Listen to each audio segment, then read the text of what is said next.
আসসালামু আলাইকুম সম্মানিত শিক্ষক মণ্ডলী, আজকের ভিডিওতে থাকছে উপবৃত্তি পোর্টালে আপনার বিদ্যালয় থেকে কিভাবে শিক্ষার্থী ট্রান্সফার করবেন এবং অন্য বিদ্যালয় থেকে যদি আপনার বিদ্যালয়ে কোনো শিক্ষার্থী ভর্তি হয়ে থাকে তাহলে সেই শিক্ষার্থীকে কিভাবে আপনি ট্রান্সফার গ্রহণ করবেন সেই সম্পর্কে। তো ভিডিওটি না টেনে যদি পুরো ভিডিওটি আপনি দেখেন তাহলে এই ভিডিওটি শেষে আপনি ট্রান্সফার করণ এবং ট্রান্সফার গ্রহণ নিজেই করতে পারবেন। তো আর কথা নয়, চলুন আমরা ভিডিওটি দেখি। তো আমি পিইএসপি পোর্টালে প্রবেশ করার জন্য এই লিঙ্কটা আমি আমার এই ভিডিও ডেসক্রিপশন বক্সে দিয়ে দিব। আপনারা সেখানে ক্লিক করে এই পেজে আসতে পারবেন। এখানে আসার পর ইউজার নেম হিসাবে আপনি আপনার মোবাইল নাম্বার, পাসওয়ার্ড এবং এখানে যে ক্যাপচাটা থাকে সেই ক্যাপচাটা এখানে বসাবেন। তারপরে আপনি লগ ইনে ক্লিক করবেন। যদি কারো পাসওয়ার্ড বলে যান, ফরগট পাসওয়ার্ডে ক্লিক করে পাসওয়ার্ড রিসেট করে নেবেন। তো কিভাবে পাসওয়ার্ড রিসেট করবেন সেই ভিডিওর লিঙ্ক আমি এই ভিডিওর ডেসক্রিপশন বক্সে দিয়েছি, অথবা এখানে আই বাটন আছে, এখানে ক্লিক করে পাসওয়ার্ড রিসেট করে নিতে পারবেন। তো এখন আমি এই ক্যাপচাটা এখানে বসাবো। তো এই জন্য এটা একটু রিফ্রেশ করে নেই, নতুন ক্যাপচা আসছে, এটা বসাই। তো আমি ক্যাপচা বসাই দিলাম, বসায় লগ ইন এখানে ক্লিক করব।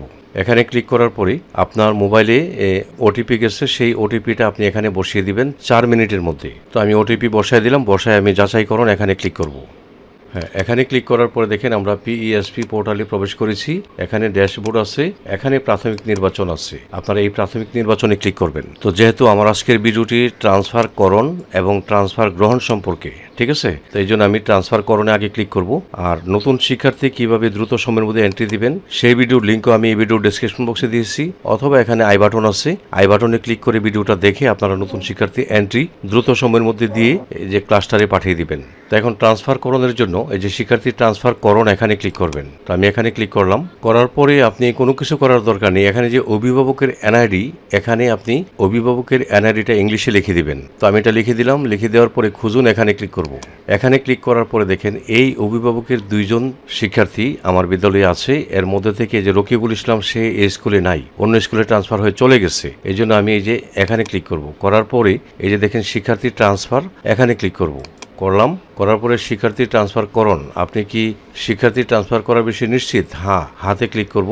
দেন সে কিন্তু ট্রান্সফার হয়ে গেছে। এখন আমি যখন ট্রান্সফার করলাম, ট্রান্সফার করার পরে তারটা কোথায় গেল? তারটা আসলে সেই শিক্ষার্থী যে স্কুলে ভর্তি হতে চায় সেই স্কুলে ওই শিক্ষার্থীর অভিভাবকের এনআইডি নাম্বার ট্রান্সফার গ্রহণে গিয়ে এই এনআইডি নাম্বারটা যখন দিয়ে খুঁজুনে ক্লিক করবে তো অটোমেটিক তার ওইখানে দেখাবে, তখন উনি ট্রান্সফার গ্রহণ করে ফেলবেন। তো এইভাবে আপনারা ট্রান্সফার করবেন। এখন আমি দেখাবো শিক্ষার্থীর ট্রান্সফার গ্রহণ কিভাবে করবেন। এই জন্য আমি এখানে ক্লিক করব। আচ্ছা, এখানে ক্লিক করার পরে এখন শিক্ষার্থী কোথা থেকে আসছে এখান থেকে বিভাগ দিবেন। হ্যাঁ, যে বিভাগ থেকে আসুক আপনি বিভাগটা দিয়ে দিবেন। যে জেলা থেকে আসুক আপনি আপনার জেলাটা দিবেন। তারপরে কোন উপজেলা সেই উপজেলাটা দিয়ে দিবেন। তারপরে ক্লাস্টার নির্বাচন করবেন, কোন ক্লাস্টার থেকে আসছে এটা দিবেন। দেওয়ার পরে আপনি প্রতিষ্ঠান নির্বাচন করুন, মানে কোন প্রতিষ্ঠান থেকে আসছে।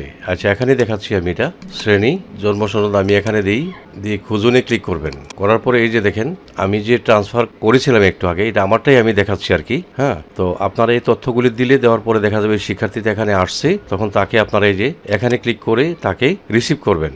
এখন এই যে এখানে টিকমার্ক দিলাম। দেওয়ার পরে আপনি এই যে এডিট অপশনে যাবেন। এডিট অপশনে গিয়ে তার যদি কোনো কিছু আপনি পরিবর্তন করতে চান সেই ক্ষেত্রে আপনি পরিবর্তন করতে পারেন। এই যে শ্রেণী নির্বাচন করুন। সে প্রথম শ্রেণীতে শিফট, প্রথম শাখা প্রযোজ্য নয়, এটা দিয়ে দিব। রুল 33 এটা দিয়ে দিব। দেওয়ার পরে এখন এগুলিতে সবই ঠিক আছে, এগুলো ঠিক আছে। অ্যাকাউন্ট সক্রিয় আছে, সংরক্ষণ এখানে ক্লিক করবেন। করার পরে দেখবেন সংরক্ষণ হয়ে গেছে। তো আমারটা হচ্ছে না কেন দেখেন, এই যে একই ইনস্টিটিউট ট্রান্সফারের জন্য অনুমোদিত নয়। তো আমি যেহেতু এটাকে ট্রান্সফার করে ফেলেছি এই জন্য আমার এটা ট্রান্সফার গ্রহণ হচ্ছে না। তো অন্য বিদ্যালয় থেকে সে যদি আসতো তাহলে অবশ্যই আপনার এখানে এই সংরক্ষণে ক্লিক করা মাত্রই এখানে সবুজ দাগ আসবে এবং সে যে আপনার বিদ্যালয়ে অ্যাড হয়েছে এটা দেখাইতো। ঠিক আছে, তো এইভাবেই আপনারা শিক্ষার্থীদের ট্রান্সফার করুন এবং ট্রান্সফার গ্রহণ করে নেবেন। সব শেষে আপনারা এখান থেকে লগ আউট হয়ে বের হবেন। তো এই ছিল আমার আজকের ভিডিও। আশা করি আমার এই ভিডিওটি আপনাদের একটু হলেও উপকারে আসবে। যদি আমার এই ভিডিওটি আপনাদের একটু হলেও উপকারে আসে তাহলে লাইক, কমেন্ট এবং শেয়ার করে দিবেন। সেই সাথে এই চ্যানেলটি সাবস্ক্রাইব করে আপনারা আমার সঙ্গে থাকবেন। আপনারা সকলে ভালো থাকবেন। আপনাদের সবাইকে ধন্যবাদ।